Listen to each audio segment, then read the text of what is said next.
हमारी फैकल्टीज को उन चीज़ों को एक्सेप्ट करने के लिए कि हाँ हमारी लैकिंग जब तक हम अपनी लैकिंग को एक्सेप्ट नहीं कर लेंगे तब तक जो नया करिकुलम के अंदर लाएंगे हम उसे भी न्यायपूर्वक स्टूडेंट्स को ट्रांसफर नहीं कर सकते।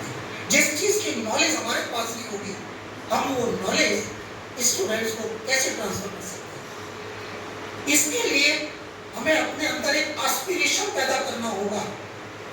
मेरा व्यक्तिगत अनुभव है, मैं बहुत सी जगह ट्रेवल कर चुका हूँ और अभी भी करता हूँ। मुझे 8 साल हो गए रिटायर हुए, लेकिन अभी भी मैं बहुत ट्रेवल करता हूँ और मैं देखता हूँ कि जो नॉलेज हमें सब्जेक्ट पर होनी चाहिए, हमारे विषय पर होनी चाहिए, हम उस नॉलेज तक भी पहुँचते नहीं। ऐसे बहुत से उदाहरण मेरे पास है जिसमें मैं ये बता सकता हूँ कि ये कहाँ पर कैसे और कैसे हुए। मैं तो छोटी सी एग्जाम्पल मैं आपके सामने देता हूँ। अभी शायद 1 या 1.5 महीने पहले मैं बस्तर जिले की जगदलपुर जिले में आया था। वहाँ एक कॉन्फ्रेंस और मैंने कॉन्फ्रेंस में सब कहा कि क्या आप जानते हैं बस्तर स्टेट केरल स्टेट के बराबर है। I was surprise. वहां पर किसी ने मुझे ये नहीं कहा कि हमें इसका पता है। बाद में मुझे VY के कॉलेज दुर्ग के एक टीचर मिले और उन्होंने मुझे कहा कि सर मुझे इसका पता नहीं। तो कहीं ऐसे लगता है कि हम अपनी जहाँ छत्तीसगढ़ के ही ज्यादा लोग थे कि हम कहीं अपने ही आप में कहीं घूम तो नहीं रहे।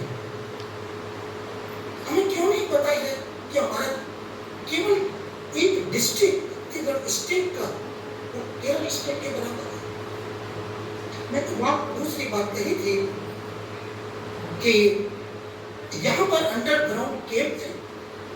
मैं लगभग 20 से 25 साल पहले यहाँ आया था और वो कैंप्स मैंने देखी थी। क्या आपने कभी वो कैंप्स देखी है?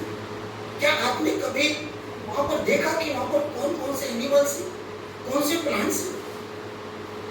I was surprised, even a single person could not answer. किसी का यस नहीं सुना मैंने। लेकिन लंच के समय मुझे एक स्टूडेंट ने कहा सर मैं वहाँ एक बार गया था और मैंने वहाँ देखा था। मैं देखता रहा, मुझे बहुत खुशी हुई कि चलिए एक टीचर एक स्टूडेंट तो मुझे मिले जिन्होंने मुझे कहा कि हाँ हमने जगदलपुर की बहुत चीजों को देखा। मैं बहुत खुश था इस बात से कि कम से कम जीरो तो नहीं है। डियर फ्रेंड्स, हम लोगों को अपने आप के अंदर झांकना पड़ेगा, अपने आप के अंदर देखना पड़ेगा और हमें सबसे पहले अपने आप के लिए तैयारी करनी पड़ेगी। अगर हम अपने आप के लिए तैयारी नहीं करेंगे तो हम NEP के जो भी नए हम लाना चाहते हैं, जिसे कहते हैं कि ये सब लाके विश्व गुरु बन सकते हैं, हम वो सब नहीं कर सकते। हमारे यहाँ पर जैसा भी एक मैडम कह रही थी कि हमारे यहाँ पर बहुत नॉलेज है, हमें विदेश की नॉलेज पे लाने की जरूरत नहीं है। उसमें मैं थोड़ा डिफर करता हूँ। हमारा भारत देश जिसमें दुनिया भर के लोग नॉलेज लेने आते थे हर सब्जेक्ट पर, चाहे वो मेडिकल हो, चाहे ज्योतिष हो, चाहे सोशल साइंस हो, चाहे हमारी बायोलॉजिकल साइंस हो, कोई भी साइंस हो, चाहे फिजिक्स हो। आपको सबको पता होगा कि जीरो दुनिया को हमने दिया है। हमने अंतरिक्ष का सारा ज्ञान भारत ने दुनिया को दिया, हमने मेडिकल का ज्ञान दुनिया को दिया। लेकिन आज के युग में क्योंकि हमारी चीजें कुछ समय के लिए, कुछ वर्षों के लिए, या मैं कहूँ कुछ शताब्दियों के लिए दब गई थी, तो दूसरी जो विदेशों की चीजें, चाहे वो फॉरेन की हैं कहीं की भी, चाहे यूरोप की हैं, चाहे अमेरिका की हैं, जो हमसे अच्छे हैं, हमें उन्हें भी एक्सेप्ट करना पड़ेगा। हम उन्हें भी एक्सेप्ट करें और जो चीज़ हमारी अच्छी है उसमें first India, first country, first our set, हम उसको लेकर आगे। कभी भी सामने वाला व्यक्ति जो हमसे ज्यादा ज्ञान रखता है उससे उसका ज्ञान लेना ही चाहिए, चाहे वो कोई भी। मुझे बात याद आती है, हालांकि इस संदर्भ में नहीं है, लेकिन एक सेंचुरी के तौर पर कहता हूँ कि शिवाजी महाराज जिस वक्त बीमारी से उनकी मृत्यु हुई थी, तो औरंगजेब उनका सबसे बड़ा दुश्मन था और औरंगजेब के सबसे बड़े दुश्मन शिवाजी महाराज थे। लेकिन जब उनकी व्यक्ति ने उनको ये सूचना दी कि साहब ये मैं बहुत खुशी की खबर लाया हूँ, तो औरंगजेब ने कहा कि नहीं, ये खुशी की नहीं, ये दुख की एक खबर है। और उन्होंने कहा कि हे अल्लाह ताला, अपना दरवाजा खोल के रख, किसी चीज को जिसके पास अच्छी चीज है उसको याद कीजिए, उसको लीजिए। और हम एजुकेशन में तभी आगे जा सकते हैं जब उन चीजों को लेंगे। चाणक्य ने एक बार कहा था कि अगर किसी देश को खत्म करना है तो उसकी संस्कृति और अच्छा खत्म कर दो, स्टूडेंट आगे भेजें। हायरार्की के अंदर है, चाहे वो कुछ भी। मैं इन बातों को इसलिए भी कर रहा हूँ कि जब इन बातों को नहीं करेंगे तब तक हम अपने टारगेट के अचीवमेंट की तरफ नहीं जा सकते। शायद सबसे पहला टारगेट यही होना चाहिए कि हमारी लैंग्वेज क्या है, और मैं भी शामिल हूँ। मैं बेशक आज मुझे रिटायर हुए 8 साल हो गए, लेकिन मैं आज भी स्कॉलर हूँ, मैं आज भी स्टूडेंट हूँ। टीचर कभी भी कंप्लीट नहीं होता, टीचर मरते दिन तक स्टूडेंट ही रहता है। मैं इसके लिए अपने टीचर को याद करता हूँ, प्रोफेसर बीपी अग्रवाल। दुनिया में जाने जाते थे, मैंने उनके साथ पीएचडी किया। He was PhD from Cambridge university. और जब मैंने उन्हें ज्वाइन किया उनके साथ पीएचडी की तो वो रिटायर हुआ था। उन्होंने मुझे मना किया था कि मैं रिटायर हो जाऊंगा।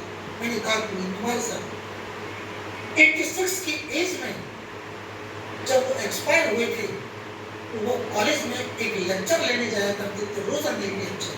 और जिस समय वो लेक्चर लेने के लिए तैयारी कर रहे थे, अपने टेबल पर बैठे थे और तैयारी कर रहे थे, उसी समय उनकी आत्मविश्वास। तो ये जो कहावत है कि टीचर हमेशा स्टूडेंट रहता है, वो स्टूडेंट ही रहता है। और हम जितने भी फैकल्टी मेंबर्स हैं, हम सब आज भी सीखें और उसे जानें। हमारे कितनी वैल्यूज हैं जो हमारे सिस्टम के अंदर, हमारी नॉलेज के अंदर है, हमारी इंडिया के अंदर है, एंशिएंट के अंदर है, हमारी हिस्ट्री के अंदर है, हमारी साइंस के अंदर है, वो लाजवाब है। उनका हमारे यहाँ डेली यूज में भी लोग यूज करते थे। हमारे देश को कहा जाता है कि वो लोग जो पढ़े लिखे नहीं है लेकिन बुद्धिमान। आप कभी अगर कहीं जाएं, मैं बहुत सारे कंट्रीज में जा चुका हूँ, वहाँ लोगों से बातें भी की हैं, और मैंने वहाँ पर देखा कि लोग ये मानते हैं कि इंडियंस बुद्धिमान है, बेशक बिल्कुल कम पढ़ा लिखा। मैं इसके लिए कुछ चीज़ आपके सामने आपसे डिस्कस करना चाहता हूँ। मैं ये नहीं कहना चाहता कि क्या कुछ है, मैं आपको भी ये नहीं कह रहा हूँ कि आपके अंदर कमियाँ हैं, मैं अपने लिए कह रहा हूँ ये कमियाँ हमारे अंदर हैं, हमें करनी पड़ेगी। अगर हम अपने आप को, इन कमियों को ढूंढ लेंगे अपने आप में, उनको रिफाइन कर लेंगे, उनको ठीक कर लेंगे, तो हम ऊपर के कदम में जा पाएंगे। तो फिर हम अपने आप को तैयार कर लेंगे उस भारत के लिए जो श्रेष्ठ भारत होगा, जो विश्व और किसी भी देश के काम के लिए उसकी शिक्षा और उसकी संस्कृति के काम करता है। ये डिग्रेडेशन हमारे यहाँ क्यों हुआ, कहाँ से हुआ, कैसे हुआ? इस डिग्रेडेशन का सबसे मूल है इंटरनेट। जब से इंटरनेट आया तब से हमने इंटरनेट का यूज करना शुरू किया। हर चीज का एक अच्छा पहलू होता है और एक थोड़ा बुरा पहलू होता है। हमने इंटरनेट को दोनों तरह से यूज किया, लेकिन शायद हमने बुराई की तरफ ज्यादा कर लिया, जहां हम शॉर्ट रास्ते से अपनी जमीन पहुंचना चाहते हैं। मुझे याद है 1995 में मेरा एक पेपर लंदन में एक टॉक्सिकोलॉजी लेटर, एक बहुत अच्छा जर्नल है, उसमें एक्सेप्ट हुआ। उन्होंने मेरे पेपर का प्रूफ मुझे भेजा। उस समय ना नेट होता था, ना व्हाट्सएप होता था, ना मोबाइल होते थे, कुछ नहीं होता। तब बाई पोस्ट आया जाया करता था। उन्होंने प्रूफ मुझे भेजा और उसमें लेटर में लिखा कि आप करेक्शन करने के बाद ये पूरा का पूरा पेपर हमें हमारे उन्होंने नंबर एक दिया हमें, ये हमारा नंबर है अपना, और आप इस नंबर भेज दें। तो मैंने उसको देखा, समझ नहीं पाया कि क्या है। वो कह रहे थे कि हमें फैक्स से भेज दीजिए, और मुझे फैक्स का 95% पता नहीं था कि फैक्स होता क्या है। मैंने उसका पता किया, मैं दिल्ली गया, मेरठ में रहता था जब पीएचडी कर रहा था, तो मैं दिल्ली गया। दिल्ली में जाके कुछ लोगों से पूछा, एक व्यक्ति ने मुझे कहा आपके फैक्स की फैसिलिटी आपको करोड़ बाग के पास या फिर आपको दिल्ली के अंदर तराब प्लेस में मिलेगी। और जब मैं तराब प्लेस में गया तो मुझे फैसिलिटी मिली, और जब मैंने पता किया तो उन्होंने कहा कि इंडिया के बाहर का है, एक पेज का 140 रुपये लगेगा। मेरे पास 140 रुपये पर पेज देने के लिए 10 पेज थे, 1400 रुपये नहीं थे, ये 95%। और मैंने उसे बाई पोस्ट भेज दिया, और बाई पोस्ट भेजने से, क्योंकि उस समय डाक में 15 दिन लेती थी कम से कम, मेरा वो पेपर उस इशू में पब्लिश नहीं हुआ, नेक्स्ट इशू में पब्लिश। उसके बाद 99 में इंडिया के अंदर इंटरनेट आ गया और हम अपना मेल यूज करने लगे। 99 में मैं टर्की जा रहा था, और मुझे उन्होंने सब एक्सेप्टेंस भेज दिया, मेरा इन्विटेशन लेटर भेज दिया, और उन्होंने कहा कि आप हमें मेल पर जवाब दीजिए। मुझे मेल का पता नहीं था। तब मेरे शहर में केवल जो कम्युनिकेशन डिपार्टमेंट था, टेलीफोन डिपार्टमेंट एक्सचेंज, उसमें उन्होंने फैसिलिटी दी हुई थी, जिसमें वो 50 रुपये 1 घंटे का लेते थे। मैं वहाँ गया, उनसे बात की कि देखिए ये ऐसे ऐसे उन्होंने मुझे दिया, मुझे नहीं पता, आप मेरी मदद करें तो मैं इसे यूज करना चाहता हूँ। तब उन्होंने कहा कि हाँ, हम आपकी मदद करेंगे। वहाँ कोई भी नहीं था उस साइबर के अंदर, मैं अकेला व्यक्ति था। उन्होंने मेरा अकाउंट खोला, तब हॉटमेल हुआ करता था, और मैंने उनको जवाब दे दिया, और फिर मैं रेगुलर वहाँ जाने लगा। अभी एक व्यक्ति को कभी पेपर जो मेरे पास आते हैं वो कट पेस्ट से आते हैं। मैं जब अभी जगदलपुर में था तो वहाँ पर कई प्रेजेंटेशन हुए। एक प्रेजेंटेशन के बारे में जब मुझसे कहा कि भाई इसके बारे में आप कुछ कहना चाहते हैं क्या, तो मैंने प्रेजेंटेशन से एक ही बात कही कि बेटे, मुझे वो 2 लाइन बता दो जो पूरे प्रेजेंटेशन में तुमने खुद से टाइप किया। तुम्हारा पूरा प्रेजेंटेशन यहाँ से उठाया और यहाँ 2020 के लिए जो इंडियन नॉलेज सिस्टम है उस पर हमें अपनी इन चीजों को छोड़ना पड़ेगा। हमें उन चीजों को लेना पड़ेगा जहां हम इन चीजों को छोड़कर वास्तव में असली ज्ञान की तरफ जाए। मैं ज्यादा नहीं कहना चाहता, मैंने पूरी की पूरी थीसिस कट पेस्ट की देखी। मैं आपके साथ कुछ मुद्दों पर आना चाहता हूँ जो बहुत छोटे छोटे से हैं, और लेकिन बड़े ज्ञान की चीज है जो दुनिया में आज भी किसी के पास नहीं है। मेरे बचपन में मैं एक गांव में पैदा हुआ, और वहां जब कभी एग्जाम आता था तो रात को नींद नहीं आती थी और हम जल्दी उठ जाते थे। रात में पता चला 1 बजे, 1:30 बजे, 2 बजे हुई। मेरी माता जी बिना पढ़ी लिखी थी, वो बाहर आंगन में आती थी, आकाश को देखती थी, चांद तारों को देखती थी, और फिर वो मुझसे कहती थी, बेटा अभी तो 1 बजा है या अभी तो 2 बजे हैं, तो सो जाए, मैं तेरे को उठा दूं। ये कैसी डिफरेंस थी, मैं आज तक समझ नहीं पाया। और ये साइंस केवल मेरी माँ की नहीं थी, जो हमारे घर में सत्यनारायण की कथा करते हैं, जो हमारे यहाँ शादियाँ कराते हैं, जो हमारे समय को बताते हैं कि मुझे अपना शादी होगी, ये शुभ कार्य होगा, ये अशुभ समय है, तेरे बना देते हैं। और उसके अंदर सूर्य कितने बजे उगेगा, सनराइज कितने बजे होगा, सनसेट कितने बजे होगा, हमारे चंद्रमा की पोजीशन क्या होगी, हमारे दूसरे ग्रहों की पोजीशन क्या होगी, ये वो आज इस समय बता देते हैं। और वो टाइम केवल घंटों में नहीं, मिनटों में नहीं, सेकंड्स और क्षणों में होता है। हमारे गणित के अंदर केवल सेकंड नहीं है, सेकंड का 1,00,000वां हिस्सा, जिसे दुनिया सोचती भी नहीं है। यहीं पर अगर मैं एक बात फार्मर्स के लिए कहूँ, तो फार्मर्स कहा करते थे, पंडित जी मृग नक्षत्र कब है बता दीजिए। तो पंडित जी कहते थे मृग नक्षत्र इतने इतने दिन का होगा, इतने से और इतने तारीख तक है, इस दिन से इस दिन तक। मृग नक्षत्र वो होता है जिसमें बारिश, जिसमें वर्षा जरूर होती है, और हमारे फार्मर्स मृग नक्षत्र को मन में रख के अपनी बुआई बढ़ाई क्यों आती है। इनके पास नेविगेशन सिस्टम जो तारों का है, जो आसमान में सूर्य का है, जो आसमान में चांद का है, वो इनका नेविगेशन सिस्टम है, जो हमारे फार्मर्स के पास भी है, जो हमारे पंडित जी के पास भी है, जो मेरी माँ के पास भी था, और हम सब के पास भी हो सकता है अगर हम चाहें। मेरे गांव के लोग जो बिना पढ़े लिखे लोग भी हैं, वो हमें बताते थे ये ध्रुव तारा है, ये सबसे पहले उठता है, ये चंद्रमा के सबसे करीब होता है। ये सारी बातें हमको बताते हैं।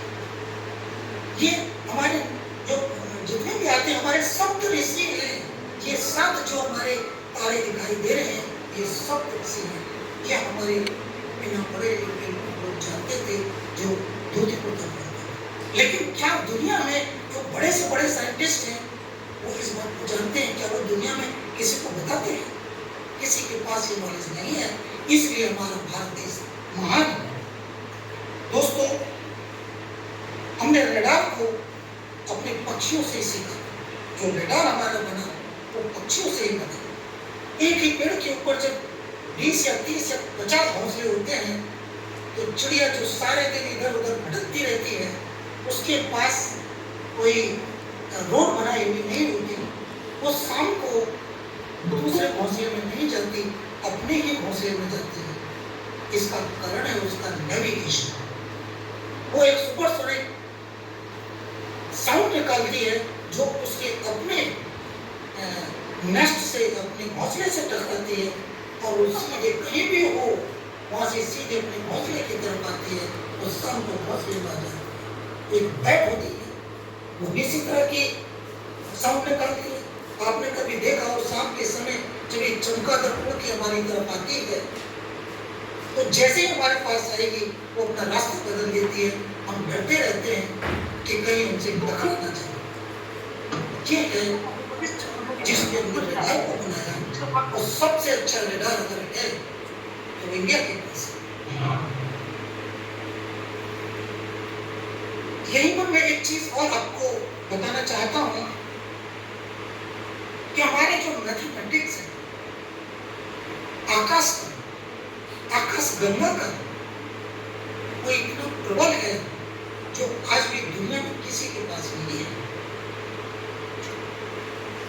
मैं 2016 में यूएसए गया था और मुझे नासा जाने का मौका मिला। मेरे एक फ्रेंड, उन्होंने कहा नहीं चलो नासा देखिए। और जब उन्होंने नासा मुझे दिखाया, तो नासा देखने के बाद मुझे जो सबसे अच्छी चीज मिली, जिसमें मैं फूला नहीं समाया, जिससे मेरा कलर अभी भी अपना पकड़ रहा हूँ, उस चीज वो आप सुनकर आप भी अपना कलर पकड़ेंगे और आपको भी बहुत खुशी होगी। यूएसए नासा की कमेटी के अंदर हमारे शंकराचार्य जी का नाम है। शंकराचार्य जी को कंसल्ट करते हैं जब कभी भी उनको स्पेस के बारे में कुछ भी डाउट रहता है, या कुछ भी उनका स्पेस प्रोग्राम आगे जाता है, तो सारे नक्षत्र, हमारे ग्रह, हमारे काम क्या है, उसके सटीक कैलकुलेशन हमारे शंकराचार्य जी हैं। मैं इस बात पे भरोसा करता हूँ, आपको भी इस बात की खुशी हो रही होगी कि केवल ऐसा नहीं कि अमेरिकन की टेक्नोलॉजी को हम यूज करते हैं, या यूरोपियन लोगों की टेक्नोलॉजी हम यूज करते हैं।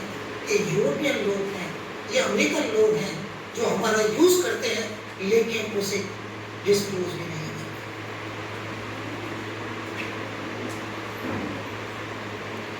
हमारे यहाँ मेडिकल साइंसेस के अंदर भी हम लोग नंबर 1 रहे थे, आज भी नंबर 1।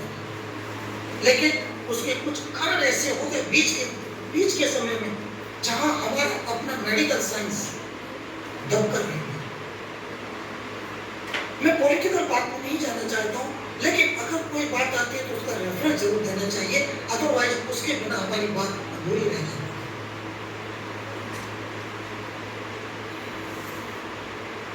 आज के समय में केमिस्ट्री के अंदर, बॉटनी के अंदर, जूलॉजी के अंदर, फिजिक्स, सभी साइंसेस के अंदर बात होती है नैनो टेक्नोलॉजी। बहुत शोर होता है, लेकिन नैनो टेक्नोलॉजी जो आज हमको बताया जाता है कि ये हमने डेवलप की है, ये नैनो टेक्नोलॉजी हमारे देश में सैकड़ों वर्ष पहले थी। ये नैनो टेक्नोलॉजी हमारे घर घर में थी, हमारी माँ और दादियों के पास थी जो पढ़े लिखे भी नहीं थे। घर में जब कोई छोटा बच्चा पैदा होता था तो हमारे घर की दादी उसके लिए बहुत खुशी से काजल बनाती थी। और काजल बनाने की टेक्निक क्या थी?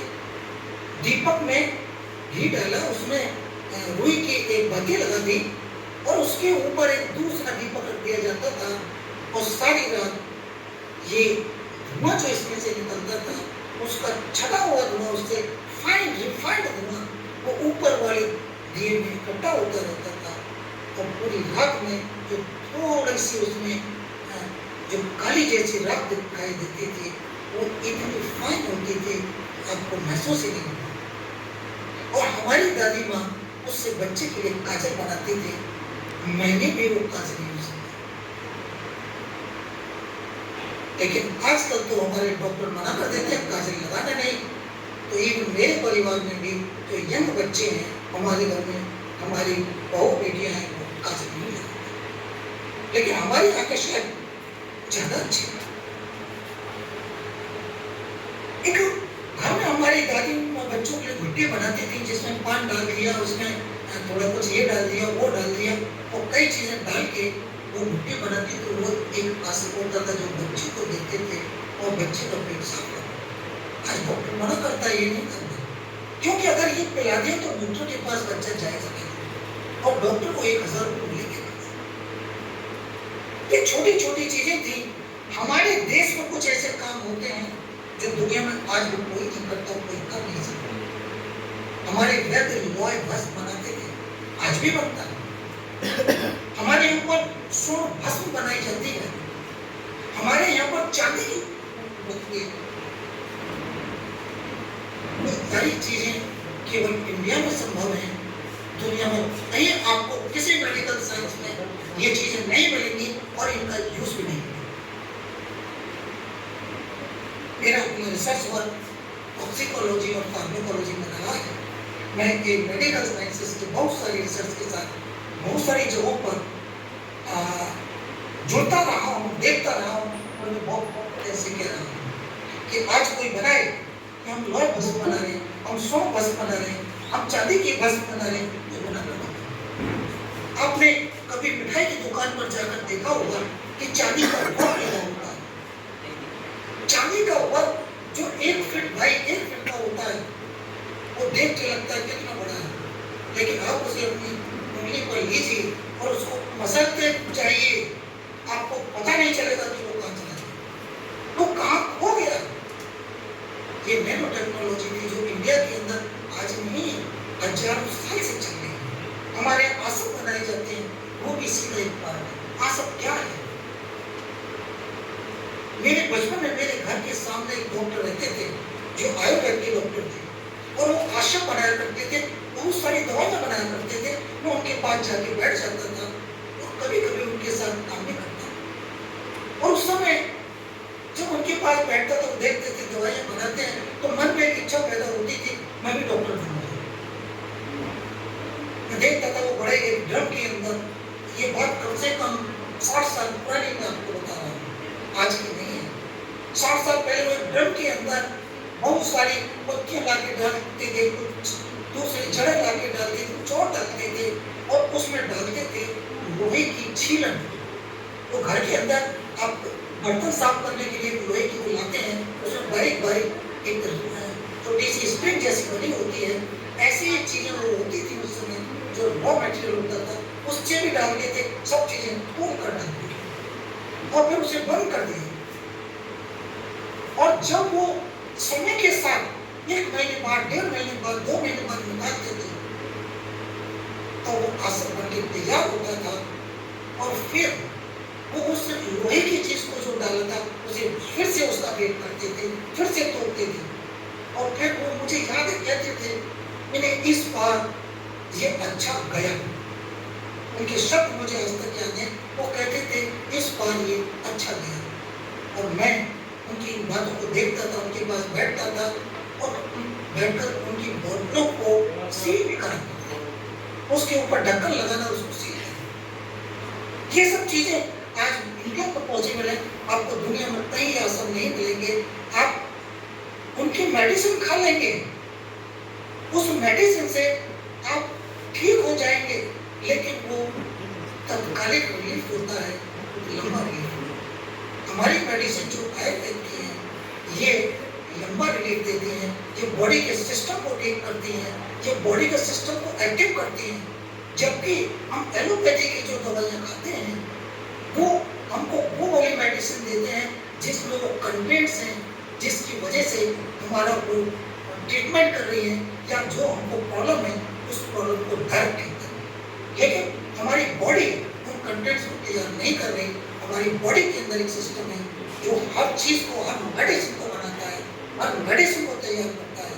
केवल जरूरत होती है उस सोई हुई चीज को जगाने की, जो आयुर्वेद का। हमारी जो संहिताएं हैं उनके अंदर जब चरक संहिता को जब देखते हैं उस अंदर सारी चीजें हमको देखने को मिली और हम ये पाते हैं कि जो इसमें हमको मिल रहा है कहीं नहीं है, कोई दुनिया में नहीं है।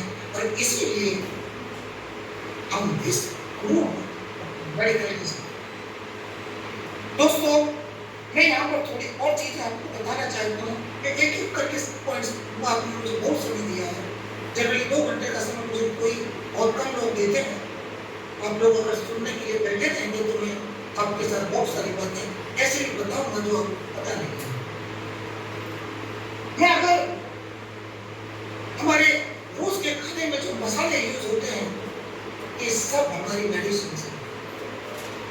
आप में से कुछ लोगों को शायद पता होगा कि हल्दी जो यूज की जाती है हमारे सब्जी में डालने के लिए वो बहुत तरह से यूज होती है। किसी को चोट लग गई तो हमारे दादाजी, हमारी दादी जी हमको दूध में हल्दी घोल कर देते थे कि ये चोट ठीक हो जाएगी।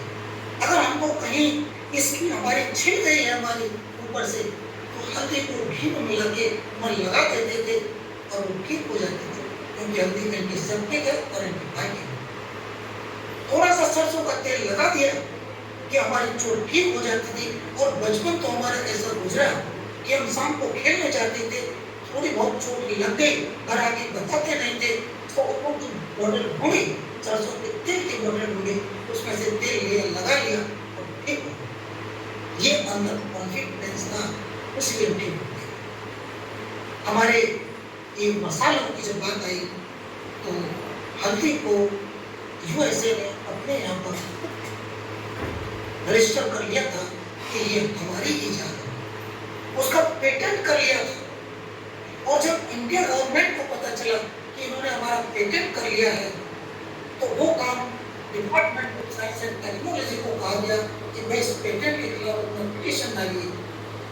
डीएसटी ने वो प्रोग्राम सीएसआईआर को दिया, उस सीएसआईआर के डायरेक्टर जनरल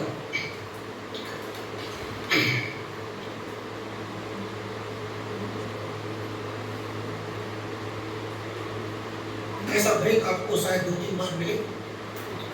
तो डायरेक्टर जनरल ने बहुत सारे डॉक्यूमेंट्स तैयार किए और तैयार करने के बाद वो केस यूएसए में डाला और बहुत सारे डॉक्यूमेंट अपने दिए, संहिता को भी दिखाया, दूसरी बहुत सी चीजें दिखाई और तब वो पेटेंट जो इसके हल्दी के लिए हुआ था कैसे। ऐसे ही यूएसए ने हमारे चावल का, बासमती चावल का पेटेंट अपने कर लिया था, उसके लिए भी बड़ी लड़ाई लड़ी। केवल ऐसा नहीं कि हम पीछे हैं, हमारे पास तो हर वो चीज है जो हमारे यहाँ बिना पढ़े लिखे लोग भी जानते हैं और उसका लोग इस्तेमाल करते हैं। रोजमर्रा की चीजों में मैं कुछ चीजों के आपको और उदाहरण दूं। एक नीम का पेड़, नीम की हम दातुन करते हैं, जो हमारे दांतों को ठीक करता है, मसूड़ों को ठीक रखता है और हमारे मुंह के अंदर कभी पायरिया नहीं होने देता। अगर नीम की पत्तियां जो आधी लाल रंग की होती हैं, 8 से 10 पत्तियां हम रोजाना खाएं तो हमें कभी भी एलर्जी नहीं होगी, कोई स्किन डिजीज नहीं होगी। आप उसे 3 से 4 महीने खाइए। आजकल नई नई पत्तियां आती हैं, बहुत अच्छी होती हैं। मैं जब सुबह घूमने जाता था तो रोज नीम की 6, 7, 8 पत्तियां लेता था, उनको चबाया और उनको ऐसे ही खाना। उसको ऐसा मत कीजिए चबा ली और बाकी उसको फेंक दिए, आपको 2-4 दिन कड़वी लगेगी। मैं आपको गारंटी देता हूँ, आपको कभी कोई स्किन डिजीज नहीं होगी। नीम की निबोली जो उसका फल होता है, उसको खाने से हमारे इंटेस्टाइन के अंदर अगर कोई भी किसी भी तरह के कीटाणु हैं, किसी भी तरह के जर्म्स हैं, अदर देन पॉजिटिव बाहर निकाल देता है। आयुर्वेद के अंदर नीम की पत्तियों का पाउडर बनाया जाता है और अगर किसी व्यक्ति को लंबे समय से कॉन्स्टिपेशन है तो नीम की पत्तियों को पाउडर खाने को दिया जाता है, जैसे हम चूर्ण खाते हैं ऐसे उसे। लेकिन आप इसको ऐसे यूज ना करें प्लीज, क्योंकि अगर आपने ज्यादा क्वांटिटी में चूर्ण ले लिया तो जो एक मूवमेंट होती है इंटेस्टाइन के अंदर, वो मूवमेंट बिगड़ जाती है और उसका इतना पेन होता है कि हम उसे बर्दाश्त नहीं कर सकते। तो इसको कभी भी अगर खाएं तो अपने हकीम जी से मिलकर खाएं। 2 चीजें और आपको बताता हूँ, मेरे पास बहुत सारी ऐसी चीजें हैं, मेरा जिंदगी का एक्सपीरियंस है, मैं आपको केवल अपना एक्सपीरियंस साझा कर रहा हूँ। लेकिन मेरे घर में एक गाय रहती थी और जब उसको कभी इंडाइजेशन होता था तो मेरे पिताजी उसके पास नमक का एक बड़ा डला ला के रख देते और ये गाय उस नमक को खाती थी और ठीक हो जाती थी। कभी आपने सुना है, एक मुहावरा अक्सर बोला जाता है कि लायन कभी घास नहीं खाता, शेर कभी घास नहीं खाता। लेकिन मैं आपको बता दूं कि शेर भी घास खाता है, जब उसको इंडाइजेशन होता है तो शेर भी घास खाता है। ये सारी नॉलेज केवल इंडिया में है, इंडिया के बाहर नहीं है। घास के अंदर भी बहुत सारे गुण होते हैं। क्यों सारे एनिमल हैं जो गाय घास खाते हैं? क्यों गाय हमारी घास खाती है और हमको दूध देती है? क्यों बहुत सारे एनिमल्स हैं जो घास खाते हैं और हमको बहुत कुछ देते हैं? तो घास के अंदर भी बहुत कुछ है, ये बहुत सारी चीजें हैं। मैं इससे आगे एक दूसरी चीज पे जाना चाहता हूँ। मैंने आपसे आकाश की बात की, दूसरी चीजों की बात की। मैं एक थोड़ी सी बात आपसे फिर से अपने वहीं आ जाना चाहता हूँ, फिर कंटिन्यू। मित्रों, जब हम किसी भी प्रोफेशन में जाते हैं तो वहां एक ड्रेस कोड होता है। ये ड्रेस वाकई प्रोफेशन के लिए बहुत जरूरी होता है। हम जिस प्रोफेशन में हैं, जो काम कर रहे हैं, अगर हम उस काम के ड्रेस पहन के काम करेंगे तो वहाँ का वातावरण हमको इंस्पायर करता है, हमको इनिशिएटिव देता है, हम अच्छे से अच्छे करें। क्योंकि एजुकेशन सिस्टम हमारा ऐसा हुआ है जहाँ हम इस सिस्टम से बहुत बाहर आ गए। हमें वो सबसे पहले नया फैशन चाहिए जो आज ही आया है और जो टीचिंग के लिए अच्छा नहीं है। आज मैं देखता हूँ कि हमारे टीचर्स, मैं आप लोगों को क्रिटिसाइज नहीं कर रहा हूँ, आपको कह भी नहीं रहा हूँ, आपको कह रहा हूँ आप इसको मनन कीजिए। और अगर कोई ऐसा करता है तो अगर हो सके तो समझाइए। वो ऐसी टी शर्ट पहन के आ जाते हैं, ऐसी पैंट पहन के आ जाते हैं जिस पर कभी प्रेस भी नहीं की होती है। ये हमारे प्रोफेशन के अकॉर्डिंग नहीं है। के लिए हमारे ड्रेस, अगर ड्रेस हमारा है तो स्टूडेंट हमारी तरफ अपने आप आकर्षित होंगे, वो जानना चाहेंगे कि हम क्या कहना चाहते हैं, हम क्या सुनना चाहते हैं। एक दूसरी बात, क्या आपने कभी आजकल बुक्स पढ़ते देखा है किसी को? किसी के पास बुक्स देखने को नहीं मिलती। मैं जब अपने लाइफ साइंस के उस टीचर्स को मिलता हूँ,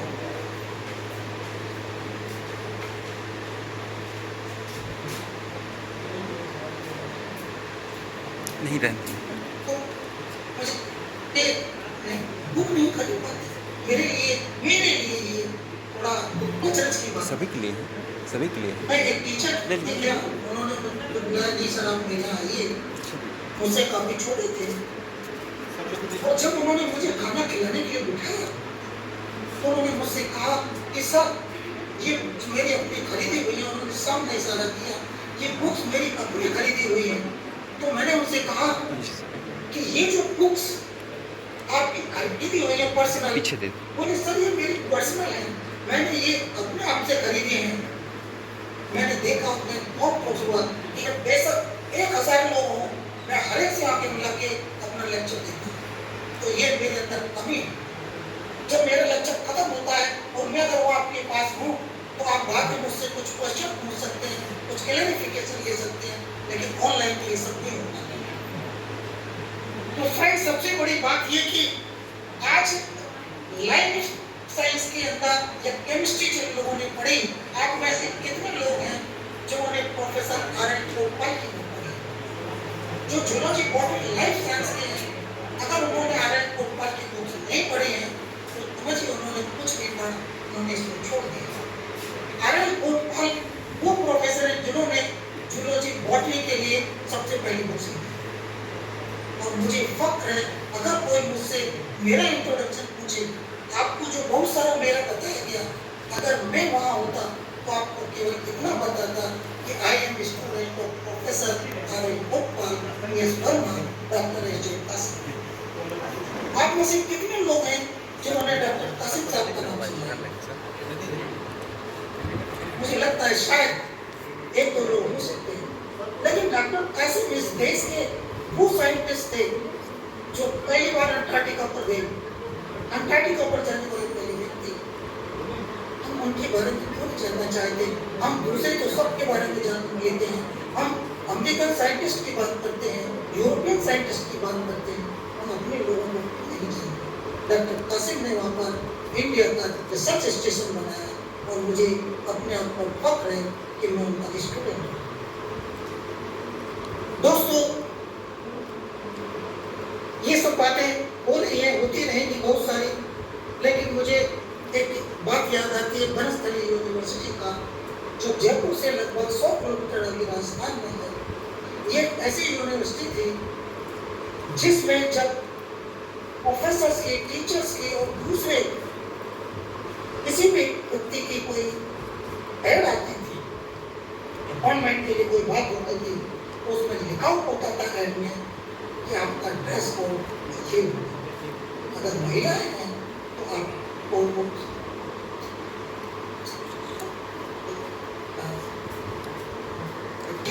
दुनिया में नहीं, ये भारत में पॉसिबल है, ये हमारे देश में। आप अगर गुजरात में जाए कभी तो आप जरूर जाइए, और उस पर एक मंदिर में कुछ पिलर है, 4-5 पिलर है। मैं जा चुका हूँ, मैं आपको सारे एग्जाम्पल वो दे रहा हूँ जहाँ मैंने जाके देखा है, जैसे अमेरिका मैंने देखा है। ये ऐसे पिलर हैं जो बरामदे में हैं, और हम समझ सकते हैं कि अगर ये पिलर नहीं लगे होंगे तो ये छत नहीं उठ सकते, लेकिन ये पिलर नीचे पृथ्वी से टच नहीं है। आप इनके नीचे एक पेपर डालिए, एक तरफ से और दूसरी तरफ से बाहर आ जाए। ये इस पिलर की खासियत है।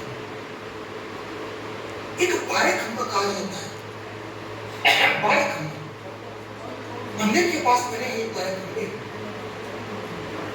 इन 12 खंभों की एक खास बात है कि हर खंभे पर लाइट, सनलाइट 1 महीने में एक खंभे पर रहती है, दूसरे खंभे पर दूसरे महीने में रहती है, तीसरे खंभे पर तीसरे महीने रहती है, और इस तरह से उसने पूरे के पूरे 12 खंभों को 12 महीने में डिवाइड कर दिया। एक और बात मुझे याद आती है कि खंभों की बात की, तो उसको भी यहाँ पर जरूर मैं इंक्लूड करना चाहती हूँ। वो भी दुनिया में कहीं कहीं नहीं देखने को मिलती, वो है जंतर मंतर। आपने सुना होगा दिल्ली में जंतर मंतर पर बहुत सारे लोग जाके बैठ जाते हैं, हम प्रोटेस्ट कर रहे हैं, हम ये कर रहे हैं, हम वो कर रहे हैं। क्या आप कभी वहां गए हैं? कभी आपने देखा ये जंतर मंतर है? जंतर मंतर एक ऐसी जगह है जहां वर्षों पहले, कई साल पहले कुछ ऐसे यंत्र तैयार किए गए जो मिट्टी और कुछ पत्थरों से मिलकर बने हैं, जिनपे सीढ़ियां दिखाई गई हैं, जिनको कहीं गोलाई में दिखाया है, कहीं किसी तरह से। आप उसके पास खड़े होकर सूर्य की किरणों से पता कर सकते हैं कि आज इससे कौन सा दिन है, आज कितने बजे हैं, कितनी मिनट हुई हैं और कितने सेकंड हुए। ये जंतर मंतर है, इसका कैलकुलेशन पूरे ब्रह्मांड के साथ है। इस जंतर मंतर को कहते हैं कि हम इससे नक्षत्रों की स्थिति भी जान सकते हैं कि इस समय कौन सा ग्रह कहां पर है। और ये चीजें वहां जो लोग होते हैं, शायद वो पंडित जी भी होते हैं, वो खट से वहां पर वो बनाते हैं और खट से बता देते हैं कि देखिए ये धूप की छाया यहाँ तक आ रही है, इतने बजे हैं, ये इतना आगे आ गया, ये इस किनारे तक आ रहा है, ये है, और इतने मिनट हुए, इतने सेकंड हुए, और नक्षत्रों की स्थिति ये है। ऐसा ये जंतर मंतर है जो जयपुर में है। जयपुर का जो पैलेस है, उस पैलेस के बाहर इसी तरह का दूसरा जंतर मंतर है। आप वहां जाकर नक्षत्रों की स्थिति, वहां का समय और वहां का सब कुछ जान सकते हैं। और जयपुर तो ज्योतिषियों के लिए एक जानी मानी जगह है। आप वहां से ज्योतिष को लेके जाइए, ऐसी ऐसी बातें। और ये ज्योतिष बेचारा कितना सीधा आदमी, आप उसको कहीं पे 200 रुपए तेरे को दूंगा, मुझे वहां पर जाके समझा उसे। ये व्यक्ति केवल 200 रुपए में हमको वो नॉलेज दे देता है जो हजारों सालों से दम पड़ी हुई है, जिसे हम जानते हैं, केवल 200 रुपए। और एक चीज और मुझे याद आ गई, अभी आपको बताऊंगा, लेकिन कम से मैं अपने पास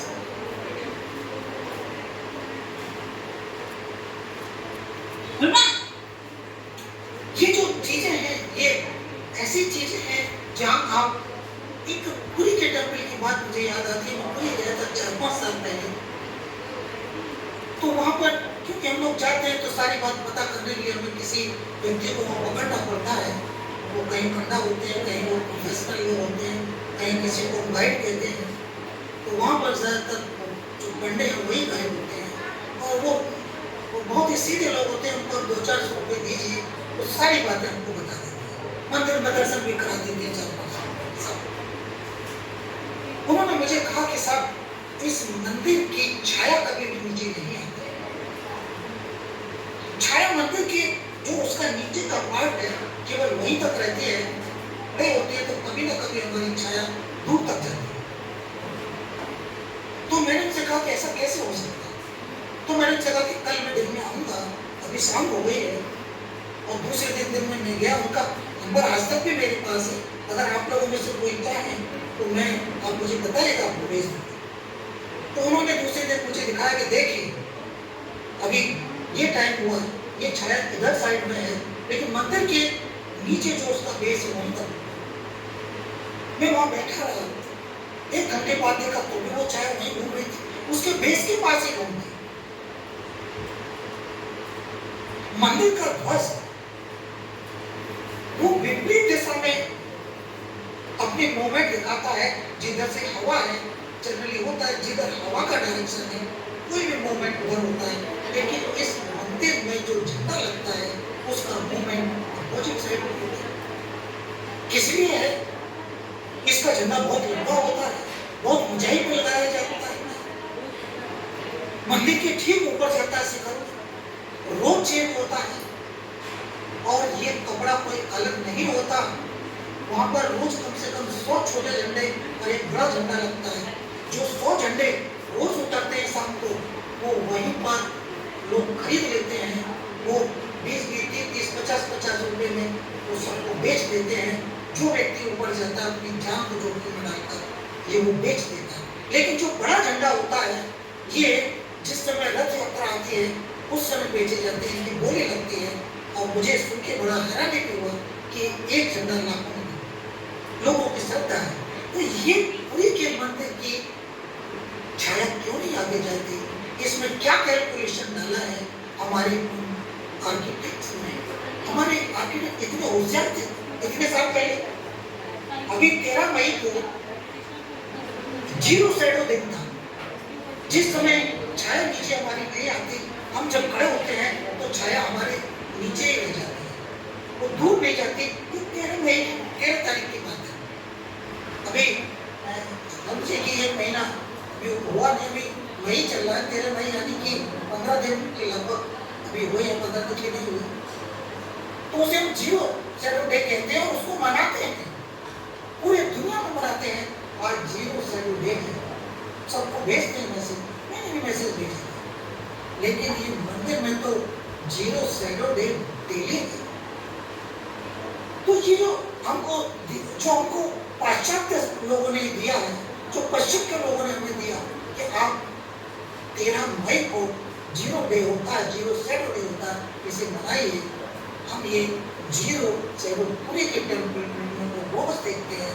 तो ये हमारा कैलकुलेशन हजारों साल पहले कैसे निकल गया?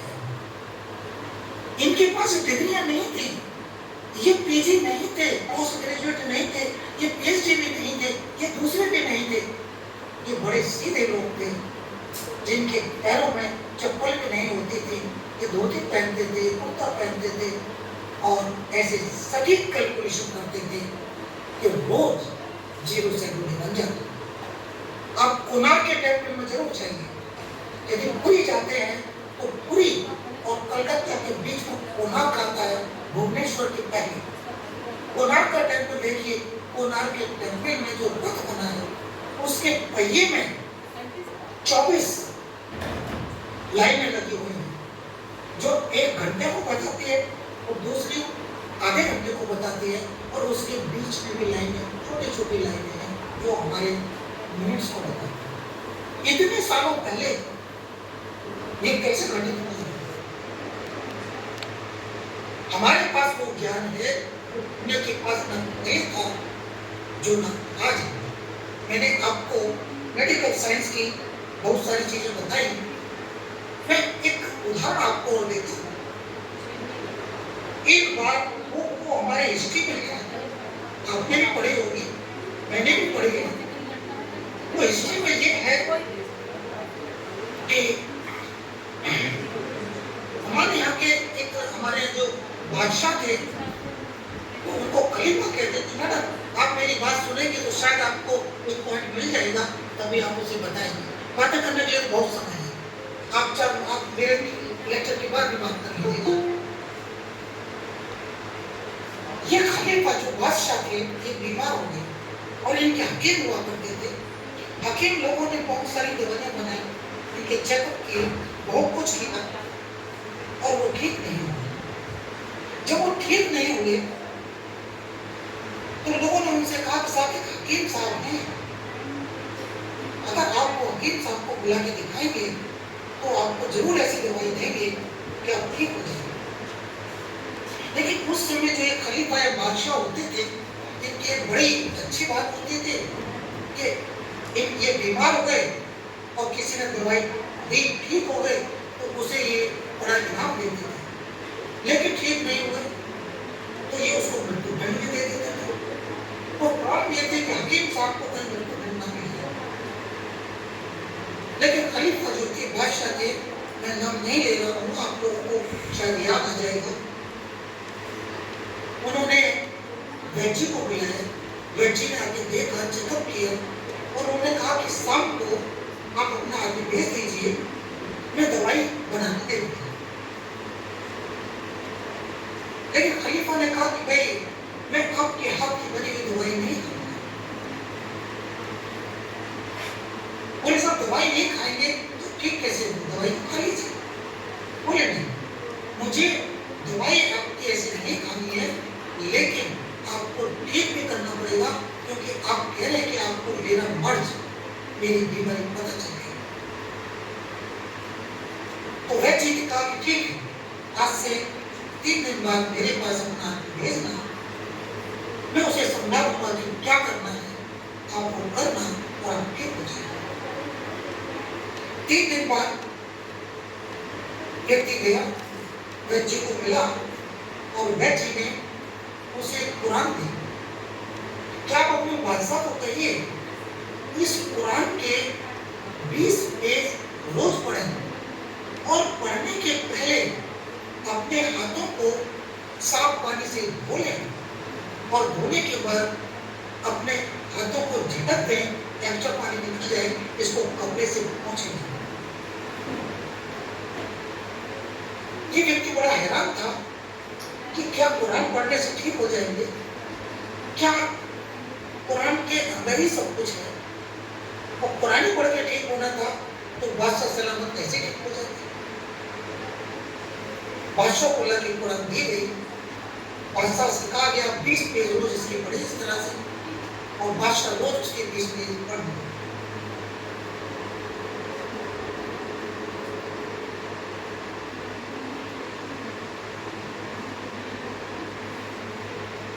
और बादशाह ठीक हो गए। कुछ दिनों बाद ही उनकी बीमारी ठीक होने लगी और वो पूरी ठीक हो गई। तो उस समय होता था कि इनाम देना, हकीम साहब को बुलाया गया। हकीम साहब ने कहा कि भाई आप ठीक हो गए, मुझे कोई इनाम नहीं चाहिए। तो उन्होंने कहा कि मैं कुरान पढ़ने से कैसे ठीक होता, मुझे ये जानना है।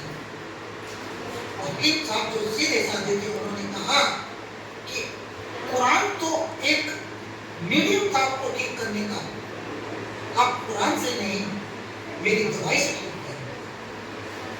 तो उन्होंने कहा दवाई तो मैंने आपकी खाई नहीं, बोली जो कुरान की 20 पेज रोज आप पढ़ते थे ये मेरी दवाई थी।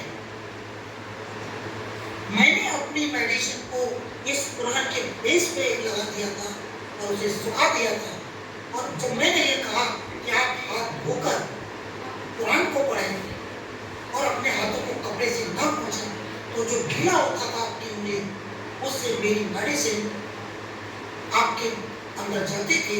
आप कभी अपनी उंगलियों को अपनी मुंह पे भी लगाते थे, कभी जीभ पे भी लगाते थे, वो मेडिसिन आपके अंदर जाती थी और इस तरह की मैंने हर पेज पर अपनी मेडिसिन लगाई। आप उस मेडिसिन से ठीक हुए हैं, आप कुरान पढ़ने से ठीक हुए।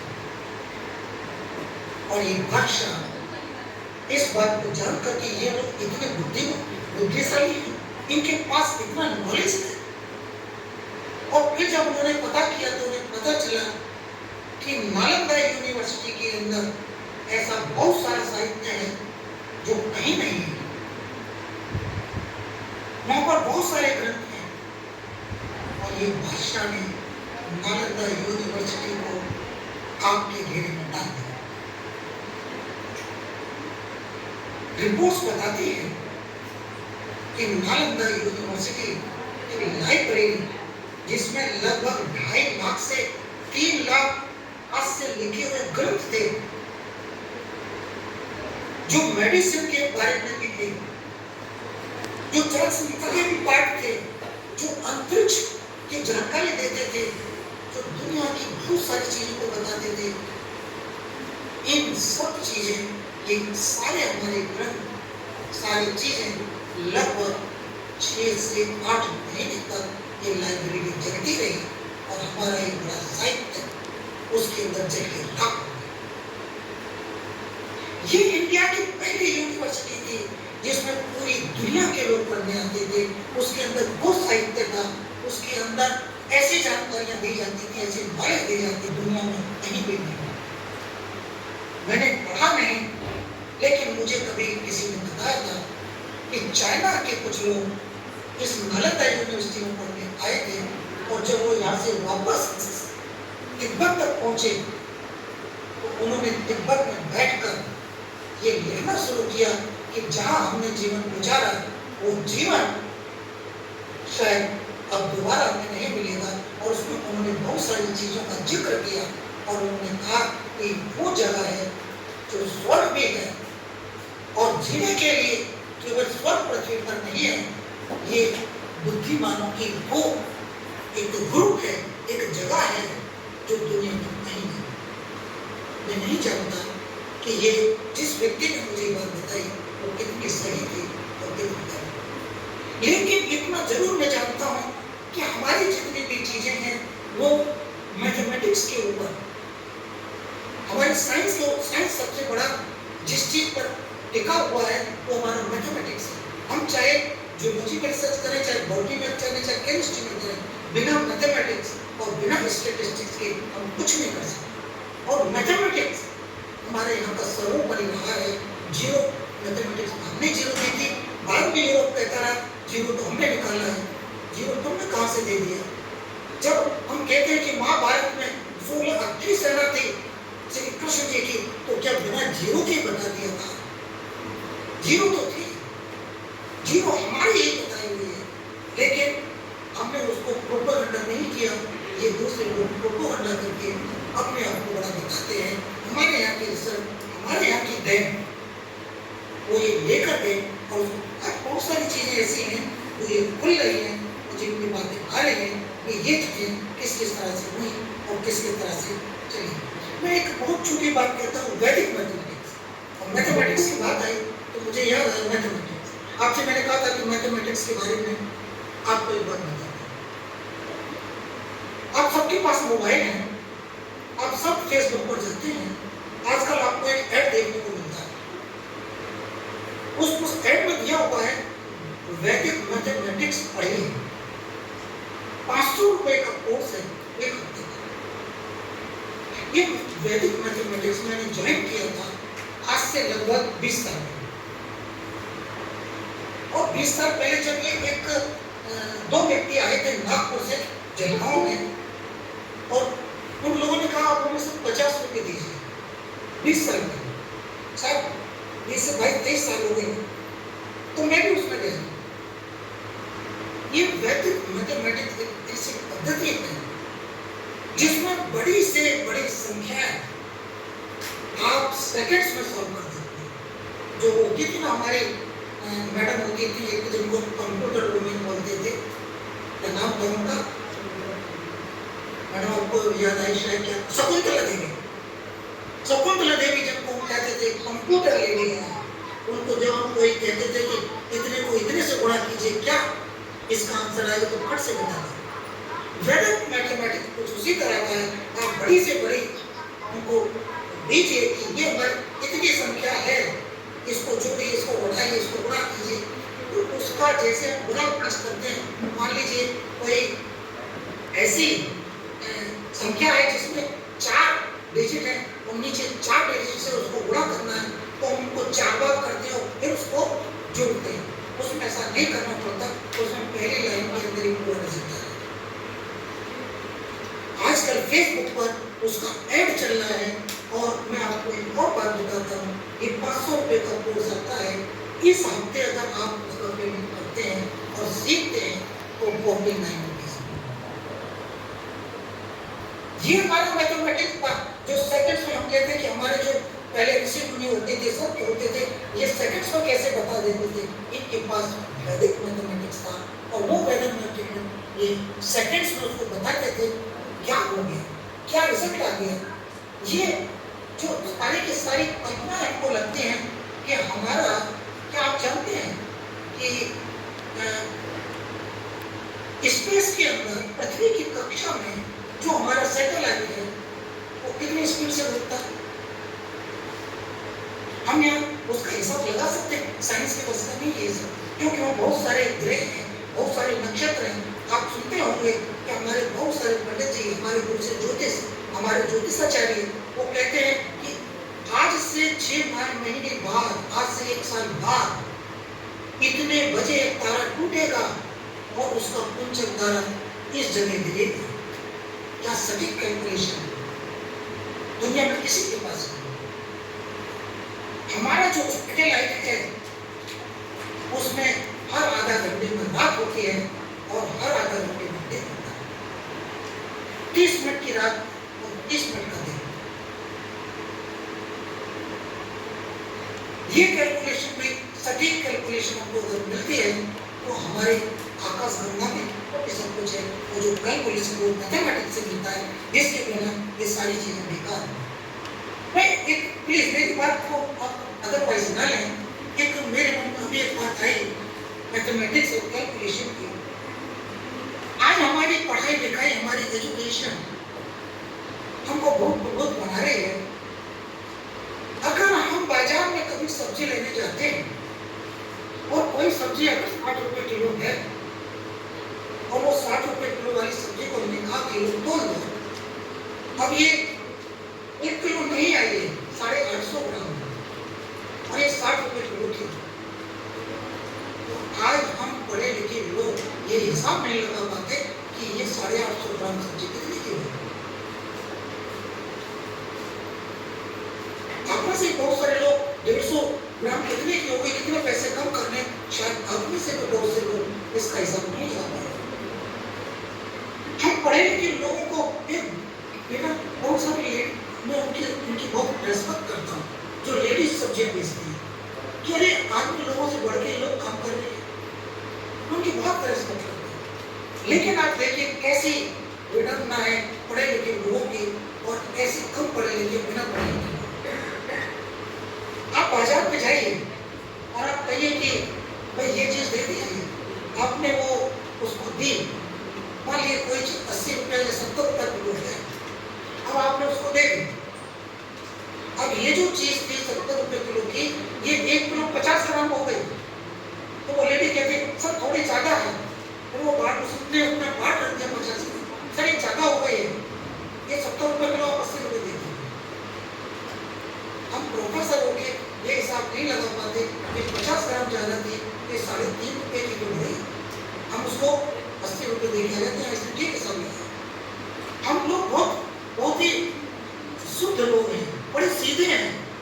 उसने कहा कि नहीं 80 की हुई तो 80 दे देते हैं, हिसाब लगाते नहीं, इस बारे में बहुत सीधे हैं। ये मैथमेटिकल कैलकुलेशंस है जिससे हम कहीं जान नहीं पाते। एक और बात में जो हमारी रोजमर्रा की जिंदगी से जुड़ी है उसका जिक्र करता हूँ, फिर आपको कुछ इंपॉर्टेंट बात बताऊंगा और फिर मैं अपना समाप्त कर दूंगा। एक हम जब स्कूल जाते थे, छोटी क्लास में पढ़ते थे, तो स्कूल में रोजाना हमको पीटी कराई जाती।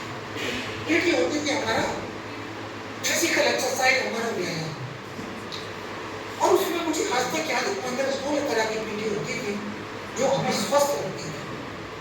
आज ये सिस्टम खत्म हो गया, कहीं नहीं होता। और धीरे धीरे जब मैं गांव से निकल के शहर में गया पढ़ने के लिए, मैं एक छोटे गांव में पैदा हुआ हूँ जिसकी आबादी 4-5 हजार थी केवल।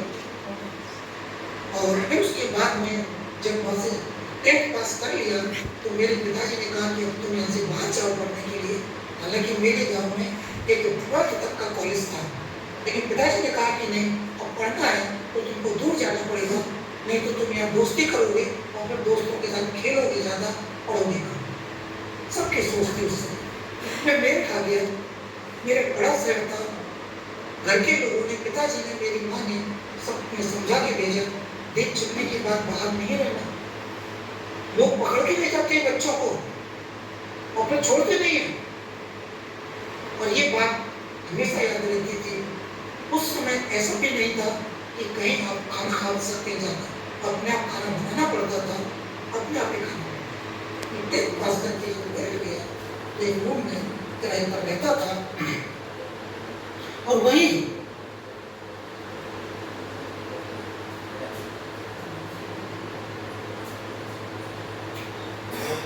मेरे पास में व्यायामशाला थी। मैं अक्सर वहाँ देखता था कुश्ती लड़ रहे हैं, कुछ काम कर रहे हैं।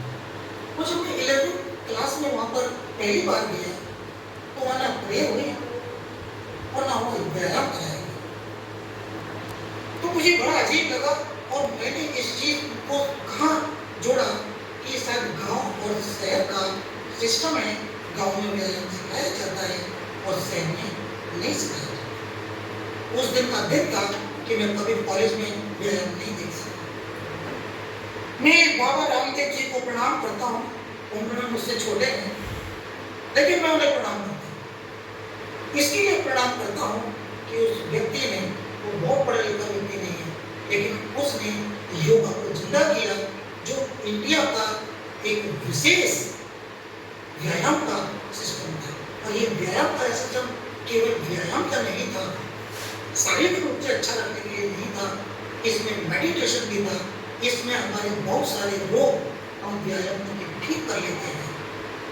उस चीज को बाबा रामदेव ने शुरू किया और केवल यहाँ तक शुरू नहीं किया, उसने इसको बहुत दूर तक यूनाइटेड नेशन में जाके उसने अपनी चीज को प्रूव किया कि देखिए योगा है क्या। और भारत सरकार ने जब बाद में उसको थोड़ा मन पे ले लिया तो 21 जून विश्व योगा दिवस पर योगा के अंदर बहुत सारी ऐसी क्रियाएं हैं जो बहुत सारी चीजों को ठीक कर देती हैं, हमको मेडिसिन लेने की जरूरत नहीं होती। मैडम आपको थोड़ा सा जुकाम हुआ है, आप घर जब जाएं तो एक तरफ की लेफ्ट हैंड की नाक को नली को बंद करना और दाएं धुने से आप सांस लेना धीरे धीरे, उसे रोक के रखना, फिर दाएं तरफ का बंद करना और बाएं तरफ से निकालना, और रात को सोने के पहले नाक के घुटनों में सरसों का तेल लगाना। आप 3 दिन में ठीक हो जाएंगे, कोई दवाई लेने की जरूरत नहीं। ये योगा का परिणाम, मैं इसे यूज करता हूँ। आपकी बहुत सारी ऐसी प्रॉब्लम्स केवल योगा से ठीक हो जाती हैं। ये देन किसका है? ये भारत का देन है, ये भारत भूमि का देन है, ये हमारी भारत माता का देन है। ये माता है जिसने हमको इतनी सारी चीजें दी हैं, हमको इतनी सारी चीजें सिखाई हैं। और इसको जब हम पैदा होते हैं तब से शुरू कर देते हैं। बच्चा जब पैर मारता है तो हम खुश होते हैं और बार बार ऐसा कुछ करते हैं जिससे वो बार बार पैर मारता रहे। बार बार हम खुश होते हैं कि देखिए इसमें पैर मारते हैं। ये व्यायाम है बच्चे का। जो बच्चा जितना ज्यादा एक्टिव होता है, छोटी उम्र, मेरे घर में भी मेरा एक ग्रहण सन 6 महीने का, मैं उसके साथ खेलता रहता हूँ और चाहता हूँ कि ज्यादा से ज्यादा पैर हाथ मारता रहे, थक जाए और फिर सो जाए, क्योंकि मुझे बहुत में थक जाना पड़ेगा। मैं आप लोगों को कुछ चीजें बताता हूँ अभी। और टाइम क्या हो गया? अच्छा 3:33 हो गए, 3:30 हो गए। मैं 10-15 मिनट आपके लेता हूँ, आप मुझे 10-15 मिनट और दीजिए। 4 बजे तक का टाइम, मैं आपको 15 मिनट पहले छोड़ दूंगा और 4 बजे तक सुनना चाहेंगे तो मेरे पास तो बहुत सारी कहानियां हैं। मैंने जीवन को बहुत अंदाज से, बहुत अच्छे से जिया है, बहुत सारी कहानियां आपको सुनाता हूं। क्या आपने कभी इस चीज पर सोचा कि गोल सर्किल 360 डिग्री का क्यों? क्या आपने कभी पढ़ा? क्या आपको किसी बड़े साइंटिस्ट ने, चाहे वो यूरोप का है या वो अमेरिका का है, जो जितने भी डेवलप्ड कंट्रीज हैं, जो अपने आप को कहते हैं कि नहीं विश्व की पावर कम है, वो ये तो जानते हैं कि 360 एंगल में ये गोल होता है, लेकिन कभी किसी ने ये नहीं बताया ये गोल हुआ कहां से, ये गोल होता कैसे है, और ये गोल 360 का ही क्यों होता है। महीने हमने दिए, वैसाख जेठ प्रसाद, ये जितने भी 12 महीने हमने दिए, बाद में इसको जनवरी फरवरी ये वेस्टर्न ने दिए। हमारी कैलकुलेशन सटीक होती है, इसलिए जब लीप ईयर आता है तो हमारे 1 महीना बढ़ जाता है। मैं इसी बात को बताने वाला हूँ क्यों। लेकिन इंग्लिश कैलेंडर में केवल 1 दिन बढ़ता है, 29 फरवरी। ये लोग कितने पुअर हैं, कितने गरीब लोग हैं। ये लीप ईयर में केवल 1 दिन का आनंद लेते हैं और हम लोग पूरे महीने का आनंद लेते हैं। ये लोग हमसे बहुत पीछे हैं। केवल बात को उस तरह से समझने की और एक्सप्लेन करने की जरूरत।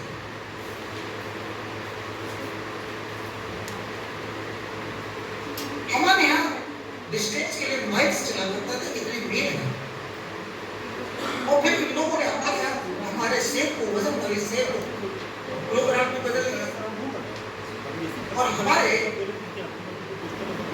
माइल को, हमारे दिल को उसे किलोमीटर में बदल दिया। लेकिन आप लोग कभी इंडिया के बाहर जाइए, चाहे यूरोप जाइए या अमेरिका जाइए, सटीक कैलकुलेशन माइल्स से होती है, किलोमीटर से। इसलिए आप अमेरिका में जाते हैं, if you go to Europe you will find their distance in miles, not in kilometers. They will calculate the miles into kilometer by calculated by 1.6 और वो सही नहीं आता। अगर हम एक माइल को 1.6 से मल्टीप्लाई करते हैं तो सही डिस्टेंस नहीं आता। और अगर हम नक्षत्रों की दूरी नापने लगे तो ये कई सौ किलोमीटर का डिफरेंस आ जाता है।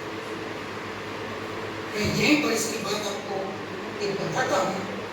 मैंने आपसे कहा कि सर्किल 360 डिग्री का ही क्यों होता है? ये हमारे नक्षत्र और हमारे ज्योतिष और हमारे छोटे से पंडित जी जो 20-30 रुपए में हमको सब बता देते हैं, ये नॉलेज उनके पास है। हम पीएचडी और बड़े बड़े डिग्री जो लिए बैठे हैं हमारे पास।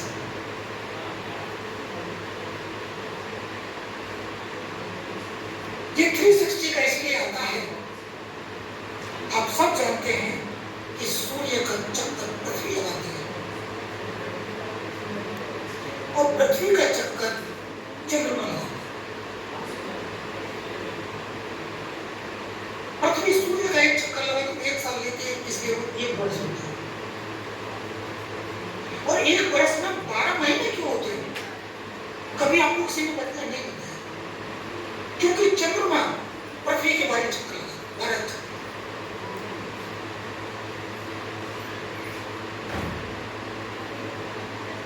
इसलिए 12 महीने होते हैं। और जब पूर्णिमा होती है तो समुद्र का पानी उस दिन सबसे ज्यादा ऊंचा आता है, उसकी लहरें सबसे ज्यादा ऊंची होती है और दूर तक जाती है। ये मैं अपनी आंखों से फिजिकली देख चुका हूँ।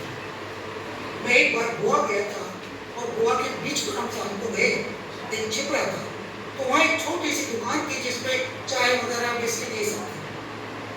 और जैसे ही वहाँ पर 8 बजे तो उसने अपनी दुकान को वहाँ उठाया और वो पीछे ले जाने लगा। तो हमने उससे कहा कि अरे वहाँ कहाँ ले जा रही थी? तो उसने कहा कि नहीं नहीं, अब 9 बजे से ये पानी वहाँ तक जाएगा, इसलिए मुझे दुकान वहाँ ले जानी पड़ेगी। क्यों भाई? बोले आज पूर्णिमा है। उस दिन चंद्रमा का इतना प्रभाव उस पर रहता है, ये पानी दूर तक जाता है और इसमें पीछे ले जाता है। पृथ्वी जब एक चक्कर करती है तो 1 वर्ष हो गया। चंद्रमा पृथ्वी के 12 चक्कर करता है तो 12 महीने हो गए। और जब पृथ्वी सूर्य का चक्कर लगाती है तो सीधे ऐसे ऐसे नहीं घूमती, वो अपनी एक्सिस पर भी घूमती रहती है। कैसे? और जब ये घूमती है तो 1 साल में 360 चक्कर लगाती है, इसके 360 चक्कर हो जाते हैं। इसलिए ये सर्किल 360 का होता है, 350 का भी नहीं होता, 300 का। ये किसने बनाया? ये किसने किया? ये वेस्टर्न के लोग जो हमारे इस सारी साइंस को यहाँ से लेके जाके हमसे बात करते हैं, ये बताते क्यों नहीं कि किसने इनके यहाँ इसको हिसाब किया, किसने इस चीज को इनको बताया कि ये ऐसे है।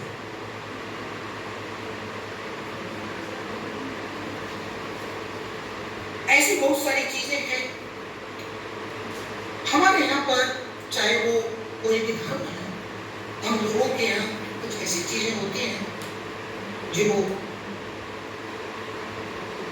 एक जैसी होती है और उसको सब लोग मानते हैं। जैसे 108 केवल धार्मिक चीज नहीं है, ये साइंटिफिक भी है, ये सोशल भी है। इसको जैसे और एग्जाम्पल, हमारी जो मालाएं करते हैं हम लोग, जो लोग आपने देखा होगा मंदिर